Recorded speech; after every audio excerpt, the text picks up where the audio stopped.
make provisions to go somewhere else.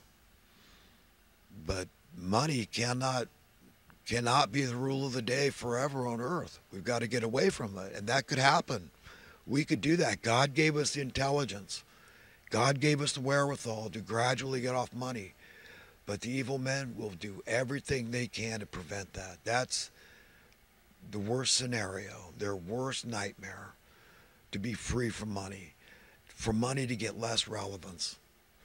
They want the opposite. And the way they get the opposite is by raising your cost of living. It's what's known as a hidden tax. It's a tax on the poor. It's how the poor end up paying the debts. Do you understand? That's who's, I mean, how is they call it socialism? Oh, in the socialists, we got all these welfare programs, this socialism, creeping socialism, and all this crap. Well, I'm against it if that's it, because all it's doing, all that money's going in the pockets of fat cats, and it exacerbates the problem, making it worse. So we'd all be better off to just take all that welfare money away at this point, if that's what it's really doing, and it is. It's so illogical. I mean, well, why not just spend that 50 billion a year buying people houses, for example? I mean, if we're gonna have socialism, let's have it be work, work for the poor. It's not. They're not letting it. They don't want it to work. They want pain. They want suffering. They want you to have incentive to get your ass to work, man. Pay those ever-growing, exorbitant rents and mortgages that are just killing people. Young people see what a dystopia they're inheriting, and they say, "What? I've just been born to be a rent slave." It just makes some rich dad rich, and my chance of being a homeowner just less and less and less. It's just a pipe dream at this point, simply to be a homeowner. It's sick. It's sick, and how can we be okay with the status quo? How can we? And yet we're tolerating it. We should be tolerating this crap. How do parking meters benefit the masses?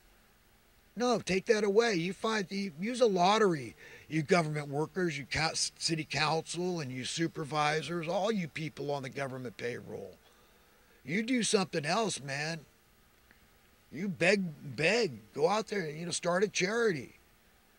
But you want to, we need new forms of revenue. We got to raise tax here. We got to do. No, don't force people. No, let it be voluntary. I mean, look at the lottery. People love playing games. Oh, right, at least they stand a chance of winning. But yet the bulk of the money goes to the government. I mean, there's so many solutions, but obviously evil men don't want solutions. That's what they don't want. Okay, that's like pouring holy water on solutions. Oh no. I mean, you know how many jobs that are revolve around the problems in society continuing in perpetuity? Even the news constantly reporting on these desperately poor people, the homeless, this crisis that's been going on for 3 decades now. It's going to be a crisis. It's caused by unaffordable housing. But we're subsidizing housing to the tune of $50 billion a year to make housing affordable for poor people that can't afford to pay their housing costs, their rent, etc. You understand how maddening this is to me? Just being logical and saying, it's wrong. It's immoral. What are we doing? We're beating our heads against the wall and saying, well, if that doesn't work, beat your head harder. You got a hole in your gas tank, gas is leaking out, and you say, well, just, they let it keep leaking, and it erodes, the hole gets bigger. And, well, look over here, look over there. We're building pallet shelters, don't worry. We're warehousing them. We're building new shelters, and we're so the news spends a lot of time covering it. You see, the news needs stories. Your local news and the national news, they need stories to cover. And showing all these homeless encampments gives them relevance. You understand? They've got something to cover. That's how they earn their paycheck. They've got to use the time, right? You understand? All these jobs that revolve around the problems persisting. So what if there was all kinds of affordable housing? Everybody could afford housing. They didn't need Section 8. Everybody could afford food. They don't need food stamps. Your money kept going up in worth. You see how we could get off money gradually as we all became more and more financially secure with less and less money. Our numbers could be less, but our sense of security could be greater gradually. until we're free, our sense of freedom, financial freedom. You get how this would work? You think that's what they want? I mean, so this whole thing is just evil. There's no denying it. It's inescapable fact, truth. Yes, friend, the name of the game for the evil ones is keep us confused, keep us disempowered, keep us stupid, ignorant, basically, and divided. That's one of their favorite tactics. You know, I tell you, your local communities are divided because of people at the uppermost echelons of power. This whole Democrat, Republican division, the conservative liberal thing, the socialist capitalist thing, you know, we've got a whole hell of a lot more in common. Why don't we focus on what we have in common and uniting? You see, they don't want us united. There's one thing after another.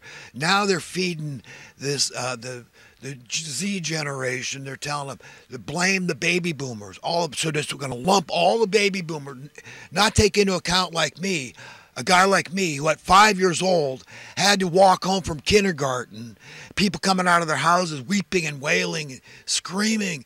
JFK had just been assassinated. I got to watch a black and white TV, the president getting his brains blown out.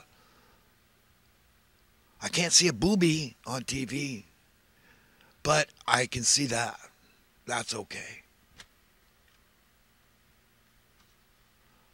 That's the world. That's the culture I was brought up in. JFK was in the process of eliminating the Federal Reserve, the money printers, the quasi-private public entity. This is sick, man. This is sick. In crime, they always ask, you know, who benefits? Cui bono? You tell me. Now we owe them, what, almost $32 trillion? A number that just boggles anybody's mind. And the way that they're carrying that loan is off the backs of the poor. It's sick. It's evil. And you think God's going to tolerate this in perpetuity? Hold back. Restrain yourselves like a spring. Let God do the heavy lifting. If there's going to be any violence, leave it up to the very finger of the hand of God. No human, no mortal, no man should be engaged in violence against the elitist evildoers that have done this to us, led us down this path. But remember, we're all culpable. We've all tolerated it. And to some degree, we're all money lovers. So we need to repent. We need to turn to God for forgiveness. We've got to forgive the world. Remember to hold out your hand to the bitter end of the evil ones. That's the job of the righteous, the meek and mild out there, is just try to win souls for God, friends, servants, because you never know who's going to jump ship at the last minute. Who in power at those uppermost echelons of power, we don't know. We don't own them. We can't judge them. We can't condemn them. Let God do it. But it's coming, man, because you see what a mess they've made out of society. They call this progress. No, thank you. No, this is a dystopia. They're leading us over the abyss. And they're sick. They see they're out of control. They're drunk on the blood of saints. And they you know, historically, they've counted on a bloody revolution. Now, how much are these plebs going to tolerate? You understand? But we're depending on God. And that really scared. That's why they're spooked. Because they know that they're not going to get away with this crap in perpetuity. What they've done to our culture, our civilization, our societies, our communities. They're talking about putting up red light cameras here in Chico where I live. I hate those things. They just cause me stress. I mean, who hasn't inadvertently, you know, you run it, you know it's totally safe, but the light might judge you not. Like a cop wouldn't give you a ticket. I hate those things. It just caused me stress. You know, San Diego had those, and they had them all taken out. So take advice. You in the city council deciding this crap. No red light cameras. Put a delay. You're into traffic safety. Put a longer delay in there. There's plenty of things you can do. You're making it up. You don't care about public safety. You care about revenue. You're going to make money off this. Forcing it down our throat. I hate it. People, did something wrong. Codes, regulation, rules, laws. Worry, fear. And they can lower the speed limits too. You ever thought about that? You got a dangerous intersection, lower the speed limit and lengthen the delays. Friends, I got to leave it there. Listen, have a great day. I'm on everybody's side. have a great eternity, and be a friend to God, be a servant to God, and automatically, by default position, you're a friend of humanity. You're a servant of humanity. And you can have a pure heart with God's assistance only. So just try to be nicer and nicer and nicer.